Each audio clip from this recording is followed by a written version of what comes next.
Narito na nga ang ating finale update dito sa Akusada. Ang akala dito ni Carol at Wilfred ay tapos na nga ang kanilang kalbaryo dito kay Dennis. Ngunit nakatakas nga ito matapos nga ay mahuli nga dito at puntahan ni Carol kung saan ay itinago ni Dennis itong si Leah at Tristan. Ang akala ni Dennis ay nananaginip siya, ngunit noong sinampal siya dito ni Carol ay dito niya napagtanto na buhay pa pala ito at kasama nga si Wilfred. Kaya naman agad na pinasuko itong si Dennis ng mga pulis at sinabi nga dito ni Tiago na wala na nga daw itong kawala dahil sa ebidensya na hawak nila. Habang nag-uusap kasi itong si Carol at Dennis ay naka-record nga daw ito at pinapakinggan nga ng mga pulis. Kaya naman galit na galit itong si Dennis dahil pinagkakaisahan nga daw sila.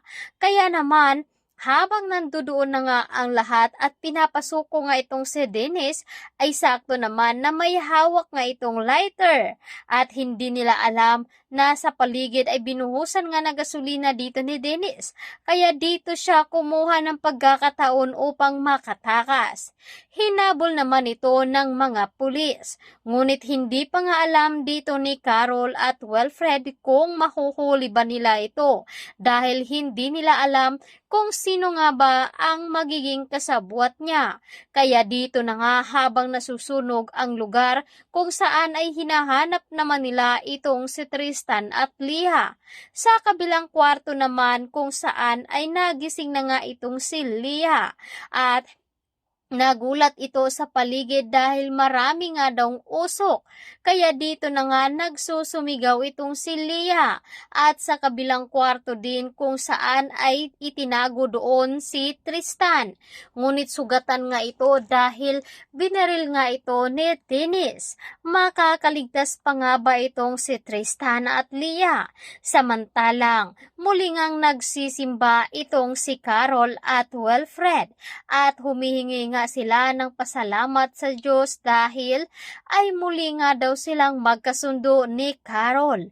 Habang nasa simbahan nga ang mga ito ay kumuha naman ng pagkakataon itong si Amber upang muling mag-propose si Wilfred kay Carol. Nagulat naman itong si Carol nang iniabot ni Wilfred ang isang box ng singsing at inilagay ito sa kanyang kamay. Sinabi nga dito ni Wilfred na pwede na nga sila muling magpakasal at doon nga sa simbahan ay nakita nila doon si Rooney at nagtampo pa ito dahil hindi daw ito imbitado sa kanilang kasal ni Carol. Ano nga bang plot twist na magaganap bago matapos ang palabas na ito? Dahil hindi pa nga nila nalalaman kung sino-sino ang magiging kasabwat dito ni Dennis. Hindi pa nga nila alam na si Attorney Harrison ay kasabwat pala niya. Dito na nga ba manggugulo si Dennis sa araw ng kasal ni Wilfred at ni Carol? Kaya ito ang dapat nating tutukan ang finale ngayong hapon sa Akusada.